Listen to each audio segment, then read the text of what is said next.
নমস্কাৰ জ্ঞান গুৰুকুললৈ আপোনালোক সকলোকে স্বাগতম জনাইছো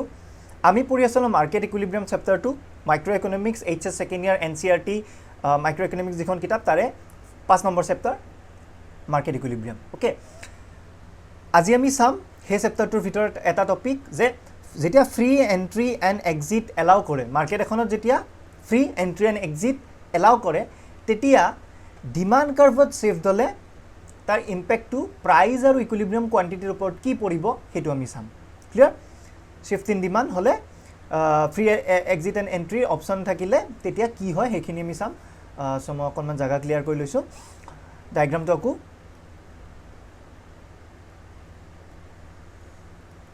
এফালে কোয়ান্টিটি এফালে থাকিব আমাৰ প্ৰাইস ওকে ইতিমধ্যে আমাৰ আগৰ ক্লাছত আমি এটো দেখুৱাইছিলো যে যেটা free entry and exit allow কৰা হয় তেতিয়া যিডাল সাপ্লাই কাৰ্ভ থাকিব সেইডাল সদায় এটো পাৰ্টিকুলাৰ প্ৰাইজত থাকে অৰ্থাৎ P = minimum point of AVC যত AVC মিনিমাম পইণ্টটো যিমান হ'ব হিমান প্ৰাইজত সাপ্লাইটো থাকিব ওকে সো সাপ্লাই কাৰ্ভডাল ইয়াতে আমি ডাউন আপওয়াৰ্ড স্লোপিং নেদেখাই আমি এডাল হৰাইজন্টেল লাইন হিচাপে প্যাৰেলেল এক্স এক্সিছৰ হৈতে প্যাৰেলেল লাইন এডাল দেখুৱাম ঠিক আছে এইডাল হ'ব আমাৰ সাপ্লাই কাৰ্ভ এণ্ড এটো price let's say P naught so P naught price ot market ot supply থাকিব ওকে ঠিক আছে আৰু যেটো আমি পাৰফেক্ট কম্পিটিশনৰ কথা কৈছো সো সাপ্লাই আমাৰ আনলিমিটেড থাকিব যিমানলৈকে মানুহ কিনিব খুজে হিমানলৈকে থাকিব কাৰণ ইয়াতে বহুত অসংখ্য নাম্বাৰ অফ ফাৰ্মস আছে ৰাইট ওকে এতিয়া আমাৰ হেল ডিমান্ড কাৰ্ভ জাল so let's say this is the demand curve D So equilibrium quantity কিমান হৈছে equilibrium quantity হৈছে এই পইণ্টটো say Q naught so আমাৰ equilibrium price hall OP naught and equilibrium quantity কিমান equilibrium quantity OQ naught ঠিক আছে OP naught আৰু OQ naught correct এতিয়া আমি কি কৰিম যে ডিমান্ড কাৰ্ভডাল আমি শিফট কৰিছাম ফাৰ্স্ট আমি ৰাইটৰ ফালে শিফট কৰিছাম ঠিক আছে ৰাইটৰ ফালে শিফট কৰিলে এই কাৰ্ভডাল আমাৰ ইফালে আহিল এডাল হল আমাৰ নতুন ডিমান্ড কাৰ্ভ D1 সো ডিমান্ডাল শিফট হলে আমি দেখিলো যে কোয়ান্টিটিটো আমাৰ বাঢ়ি গল কোয়ান্টিটি বাঢ়ি গল লেটস সে এটো Q1 কিন্তু যেটো আমাৰ প্ৰাইস আছিল প্ৰাইসটো আমাৰ একে আছে ৰাইট প্ৰাইসটো আমাৰ একে আছে P naught হৈ আছে সো কি দেখিলো যে ডিমান্ডটো যদি ৰাইটৰ ফালে শিফট হয় তেতিয়া আমাৰ কোয়ান্টিটিটো বাঢ়ি যায় কোয়ান্টিটি ইনক্রিজ হয় বাট প্রাইস রিমেইন কনস্ট্যান্ট হয় এতিয়া এই কথাটো যে আমি পালো যে কোয়ান্টিটি বাঢ়ি গল কিন্তু প্রাইস কনস্ট্যান্ট হৈ থাকিল তাৰ কাৰণটো কি হেতু আমি কিছু আলোচনা কৰিম ওকে সো হয় কি যেতিয়া ডিমান্ডটো বাঢ়ি গল সাডেনলি ঠিক আছে ডিমান্ড যেতিয়া বাঢ়ি গল তেতিয়া কি হ'ব কিছুমান মানুহে কি কৰিব যে প্ৰাইসটো বেছি কৰি দিব তেওঁলোক ইচ্ছুক হ'ব হয় তেওঁলোকে প্ৰাইসটো বেছি কৰি দিবলৈ ইচ্ছুক হ'ব যেতিয়া ইনিশিয়ালি সাবা ইনিশিয়ালি কি হৈছিল যে ইকুইলিব্ৰিয়াম কন্ডিশনটো ফুলফিল হোৱাৰ পিছত মাৰ্কেটত কিমান প্ৰডিউস হৈছিল মাৰ্কেটত প্ৰডিউস হৈছিল OQ naught এণ্ড প্ৰাইস আছিল কিমানত সাপ্লাই কৰি আছিল যে OP naught প্ৰাইসত ইমানখিনি মাৰ্কেটত সাপ্লাই হৈছিল OQ naught ঠিক আছে সাপ্লাইটো কনস্ট্যান্ট হৈছে সাপোজ OQ naught আছে এতিয়া OQ naught সাপ্লাই হৈ থাকোতে যেতিয়া ডিমান্ডটো সাডেনলি বাঢ়ি যাব তাৰ ফলত হ'ব কি তাৰ ফলত হ'ব এটা এক্সেস ডিমান্ডৰ সিচুৱেচন এটা ক্ৰিয়েট হ'ব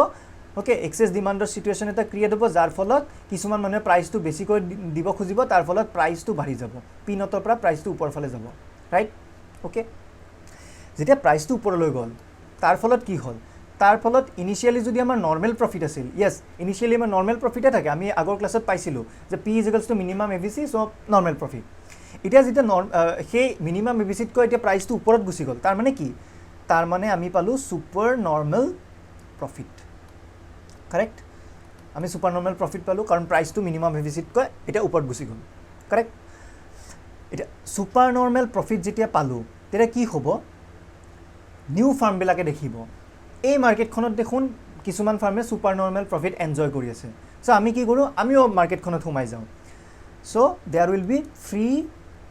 এন্ট্রি এন্ড ফ্রি এন্ট্রি যেটো আছে free entry of new firms এটা নতুন ফার্ম মার্কেটখনত সোমাই আহিল এতিয়া যেতিয়া আকৌ নতুন ফার্ম মার্কেটত সোমাই আহিল তাৰ লগে লগে কি হ'ব সাপ্লাইটো বাঢ়ি যাব হয় সাপ্লাইটো বাঢ়ি যাব অৰ্থাৎ আগতে যদি OQ1 সাপ্লাই হৈ আছিল ঠিক আছে সৰি OQ0 সাপ্লাই হৈ আছিল এটা সাপ্লাইটো বাঢ়ি গৈ গৈ কিমান হ'ব OQ1 হৈ যাব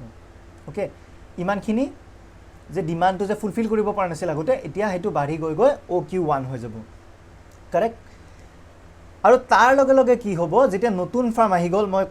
আগৰ ক্লাছত কৈছিলো যেতিয়া নিউ ফাৰ্ম এন্ট্ৰি কৰে সাপ্লাইটো বাঢ়ি যায় সাপ্লাই বাঢ়ি যোৱাৰ লগে লগে কি হ'ব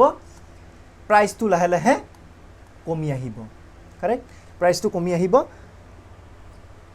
এন্ড শেষত গৈ হ'ব কি শেষত গৈ হ'ব যে প্ৰাইচটো আহি আগৰ জাগাত পাই যাব অৰ্থাৎ P0 পাই যাব আৰু কোৱান্টিটিটো যেহেতু সাপ্লাইটো বাঢ়ি গ'ল free entry of new farms নতুন ফাৰ্ম অহাৰ লগে লগে সাপ্লাইটো বাঢ়ি গ'ল এই সাপ্লাই বাঢ়াৰ ফলত আমাৰ কোৱান্টিটিটো ইনিশিয়ালি আছিল OQ0 ৰ পৰা বাঢ়ি গৈ গৈ এবাৰ হ'ব OQ1 ওকে কোৱান্টিটিটো বাঢ়ি গৈ হ'ল OQ1 but price will again come to OP0 okay প্ৰাইচটো আকৌ কমি আহিব সো আকৌ এবাৰ মই কৈ দিছো যেটা ডিমান্ড কাৰ্ভডাল শিফট ইনিশিয়ালি আমাৰ প্ৰাইস OP0 আছিল আৰু কোৱান্টিটি OQ0 আছিল দেন সাডেনলি যেতিয়া ডিমান্ড কাৰ্ভডাল ৰাইটৰ ফালে শিফট কৰিলে বা ডিমান্ডটো যেতিয়া বাঢ়ি গ'ল হঠাৎ বাঢ়ি যোৱাৰ লগে লগে কি হ'ল কিছুমান মানুহে এটা এক্সেস ডিমান্ডৰ সিচুৱেচন এটা ক্ৰিয়েট হ'ল কিছুমান মানুহে প্ৰাইসটো বেছিকৈ দিবলৈ খুজিলে তাৰ ফলত প্ৰাইসটো বাঢ়ি গ'ল দেন হেতু কাৰণে হ'ল সুপাৰ নৰ্মেল প্ৰফিট দেখি আকৌ কিছুমান বেলেগ প্ৰডিউচাৰে কি কৰিলে হে পাৰ্টিকুলাৰ ইন্ডাষ্ট্ৰিটোত বা মাৰ্কেটখনত তেওঁলোকে এন্ট্ৰি মাৰি দিলে হয় তেওঁলোক অহাৰ লগে লগে কি হ'ল আকৌ সাপ্লাইটো বাঢ়ি গ'ল যেতিয়া সাপ্লাইটো বাঢ়ি গ'ল সাপ্লাইটো Q0 ৰ পৰা গৈ গৈ Q1 হৈ যাব আৰু যিখিনি আমাৰ ডিমান্ড এক্সেছত আছিল যিয়ে আমাৰ প্ৰাইসটো বঢ়াই দিছিল সেই ডিমান্ডখিনি ফুলফিল কৰিব পৰাকৈ আমাৰ সাপ্লাই এতিয়া নতুনকৈ আহি গ'ল হয় যেহেতু সাপ্লাইটো আহি গ'ল তাৰ ফলত সেই এক্সেস ডিমান্ডে যে প্ৰাইসটো বঢ়াই দিছিল এতিয়া আকৌ সাপ্লাই আহি যোৱাৰ লগে সেই প্ৰাইসটো আকৌ কমি আহিব কমি আহি আগৰ যিটো আমাৰ প্ৰাইস আছিল অৰ্থাৎ OP0 সেই প্ৰাইসটো পাই যাব ৰাইট সো কি হ'ব যে যেতিয়া ৰাইটৱাৰ্ড শিফট হয় তাৰ ফলত আমি কি দেখিলো যে কোৱান্টিটি উইল ৰাইজ ওকে মই ভালদৰে মুছি পেলাই লিখি দিছো এইখিনি সো কি পালো যেতিয়া free entry and exit allow কৰা হয় মাৰ্কেটত ঠিক আছে ফ্ৰী এন্ট্ৰি এণ্ড এক্সিট যেতিয়া এলাউ কৰা হয় তেতিয়া when demand shifts right demand capital যেতিয়া ৰাইটৰ ফালে শিফট হয় তেতিয়া কি পাম quantity increases but price remain constant okay quantity increases but price remain constant এটো মনত ৰাখিবা এটো প্ৰথম কথা এতিয়া আমি চাম leftward shift হলে কি হয় ঠিক আছে leftward shift কৰি চাম আমি সো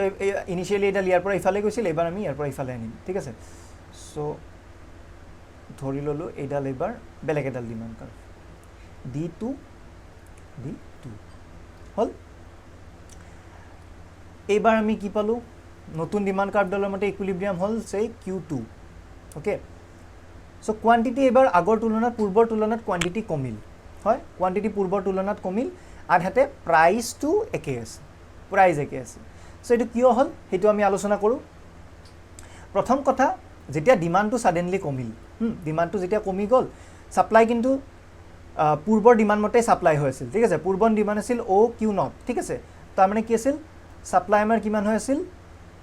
সাপ্লাই আছিল OQ0 বাট ডিমান্ডটো যেতিয়া কমি গল ডিমান্ড কমি যোৱাৰ লগে লগে কি হ'ব তাৰ ফলত excess supply situation এটা ক্ৰিয়েট হ'ব okay there will be excess supply অৰ্থাৎ মাৰ্কেটত বিক্ৰী নোহোৱা বস্তুৰ পৰিমাণ বাঢ়ি যাব হয় মাৰ্কেটত বিক্ৰী নোহোৱা বস্তুৰ পৰিমাণ বাঢ়ি যাব তাৰ ফলত কি হ'ব কিছুমান ফাৰ্মে কি কৰিব যে আমি প্ৰাইসটো কমাই দিম কাৰণ প্ৰাইস কমাই দিলে ডিমান্ডটো আকৌ বেছি হ'ব কম প্ৰাইসত ডিমান্ড বেছি সো আমি প্ৰাইস কমাই দিম কাৰণ আমাৰ বহুত ষ্টক থাকি গৈছে বস্তু আমাৰ বিক্ৰী হোৱা নাই যেটো আমি জেনাৰেলি দেখো সাপোজ এতিয়া আমাৰ দুৰ্গা পূজা আহি আছে দুৰ্গা পূজাৰ আগে আগে যে আমি দেখো দোকান বিলাকে হিহঁতৰ পূৰ্বৰ ষ্টক বিলাক হেক কৰিবৰ কাৰণে কম দামত সেল দিয়ে সেলত কম দামত বস্তু বিক্ৰী কৰে ঠিক তেনেদৰে কি হ'ব যেতিয়া এক্সেস সাপ্লাই থাকি যাব প্ৰাইসটো কমাই দিব হয় প্ৰাইসটো কমাই দিব এতিয়া যেতিয়া প্ৰাইসটো কমাই দিব তাৰ ফলত কি হ'ব কিছুমান ফাৰ্মৰ কাৰণে এই প্ৰাইসটো মিনিমাম এভিজিট কৈ বহুত তলত গুচি যাব সকলোৰে বাবে যাব বাৰু মিনিমাম এভিজিট কৈ তলত আমি যদি আইডেন্টিক্যাল কষ্ট কন্ডিশন বুলিয়ে ধৰো সকলোৰে বাবে প্ৰাইসটো মিনিমাম এভিজিট কৈ তলত যাব কিন্তু কিছুমান ফাৰ্মে হেতু মানে সহ্য কৰিব নোৱাৰিব ৰাইট কিছুমান এটা ডাঙৰ ফাৰ্ম থাকে সাপোজ এতিয়া মই ৰিলায়েন্সৰ যদি কথা কওঁ ৰিলায়েন্সৰ দৰে ফাৰ্ম এখনৰ কাৰণে কিবা এটা সেক্টৰত ডাঙৰ লস এটা কৰিও কিবা এটা দি থকাটো তেওঁলোকৰ পসিবল যদি আমি প্ৰথম চাও জিও যেতিয়া ফ্ৰী দি আছিল তোমালোকে সকলোৱে চাগে জিঅ' ব্যৱহাৰ কৰিছিলা জিঅ' যেতিয়া ফ্ৰী দি আছিল অবভিয়াছলি তাৰ পৰা তেওঁলোকৰ ডাইৰেক্ট প্ৰফিট হোৱা নাছিল সেইখিনি সময়ত তেওঁলোকে লছত দি আছিল কিন্তু তেওঁলোকৰ মেইন ইণ্টেনশ্যনটো আছিল যে মাৰ্কেটখন কেপচাৰ কৰা ওকে মাৰ্কেটত অকল নিজৰ সাম্ৰাজ্য গঢ়ি তোলা ৰাইট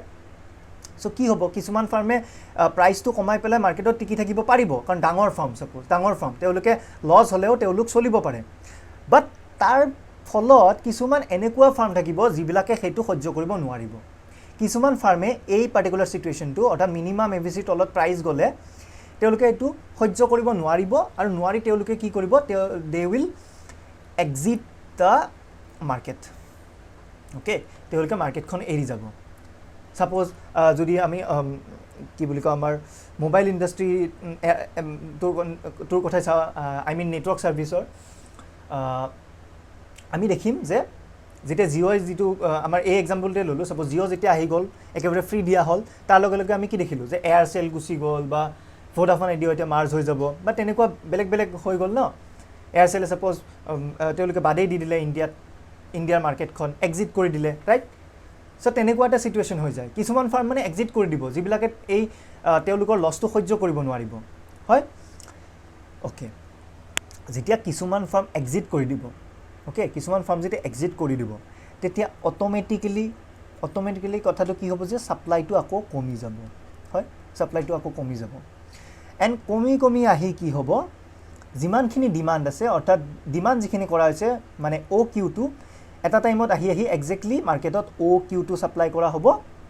ৰাইট অ' কিউটো ছাপ্লাই কৰা হ'ব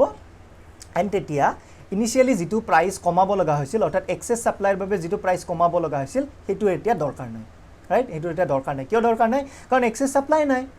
এতিয়া ছাপ্লাই এক্সেছতেই নাই যিমান ডিমাণ্ড আছে এক্সেক্টলি সিমানেই ছাপ্লাই কৰি আছে চ' আল্টিমেটলি প্ৰাইচটো যে কমি গৈছিল সেই প্ৰাইচটো আকৌ বাঢ়িব ওকে প্ৰাইচটো বাঢ়ি আহি অ' পি নট হৈ যাব ঠিক আছে প্ৰাইচটো বাঢ়ি আহি আকৌ অ' পি নট হৈ যাব চ' আমি কি পালোঁ যে যেতিয়া ডিমাণ্ডডাল লেফ্টৰ ফালে শিফ্ট কৰে তেতিয়া প্ৰথম কথা এক্সেছ ছাপ্লাই হয় এক্সেছ ছাপ্লাই হ'লে প্ৰাইচটো কমি যায় প্ৰাইচ কমি কি হ'ব যে মিনিমাম এভিচিতকৈ তলত গুচি যাব পাৰে হয় তাৰ ফলত কিছুমান ফাৰ্মে যিবিলাকে সহ্য কৰিব নোৱাৰিব সিহঁতে মাৰ্কেটখন এৰি দিব এক্সিট কৰি দিব তাৰ ফলত আকৌ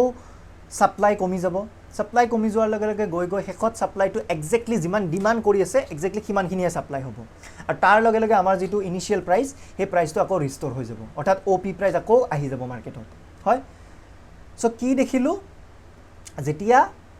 যেতিয়া আমাৰ মাৰ্কেটত ডিমাণ্ড কাৰ্ভডাল লেফ্টৰ ফালে শিফ্ট কৰে অৰ্থাৎ ফ্ৰী এণ্ট্ৰি এণ্ড এক্সিট থকা situation okay free entry and exit থকা চিটুৱেশ্যনত যেতিয়া ডিমাণ্ডডাল লেফ্টৰ ফালে শিফ্ট কৰে ৱেন ডিমাণ্ড শিফ্ট লেফ্টৱাৰ্ড মনত ৰাখিবা এইটো কিন্তু আমি ফ্ৰী এণ্ট্ৰি এণ্ড এক্সিট চিটুৱেশ্যনটোৰহে কথা কৈছোঁ এই দুইটা ক্ষেত্ৰতে okay free entry and exit থাকিব লাগিব তেতিয়াহে তেতিয়া কি হ'ব যে quantity will decrease when demand shift leftward quantity will decrease that is sure and price will remain constant so price to eke thakibo yes price to eke ase yate p not hoy ase quantity to komi aise initially o q not quantity asile etia o q to aise right so etu ekotha jetia demand dal right or fale shift kore tetia equilibrium price to eke thakibo কিন্তু কোৱান্টিটিটো বাঢ়ি যাব আকৌ যেতিয়া ডিমাণ্ডডাল লেফ্টৰ ফালে shift কৰে তেতিয়া কোৱান্টিটিটো কমি যাব এইখিনিতে আৰু এটা কথা তোমালোকক মই ক'বলৈ পাহৰি গৈছিলোঁ যেতিয়া শিফ্টটো ৰাইটৱাৰ্ড হ'ব okay sorry demand shift rightward okay demand shift rightward হ'লে কি হ'ব number of firms will increase why number of firms will increase karon ami koisu je rightward shift hole ki hoy entry of new firms right entry of new firms etu mo already koisu aru obviously notun firm entry hole ki hobo number of firms increase hobo etu obvious kotha right aru jodi leftward shift hole moi ki koisilu je leftward shift hole there will be exit of existing firms okay exit of some firms kisuman firm market khon eri gusi jabo karon teolike loss সহ্য কৰিব নোৱাৰিব right আৰু যেতিয়া exit হৈ যাব তেতিয়া obviously number of firms will decrease so এই কথাটো তোমালোকে মনত ৰাখিবা ইম্পৰ্টেণ্ট কথা যে ৰাইটৱাৰ্ড শ্বিফ্ট হ'লে নাম্বাৰ অফ ফাৰ্মছ বাঢ়ি যায় কাৰণ এণ্ট্ৰি অফ নিউ ফাৰ্মছ হয় আৰু লেফ্টৱাৰ্ড শ্বিফ্ট হ'লে কাৰণ আগৰ ফাৰ্ম কিছুমান আঁতৰি যায় মাৰ্কেটখন এৰি যায় এক্সিট কৰি যায় সেইবাবে নাম্বাৰ অফ ফাৰ্মছটো কমি যাব ওকে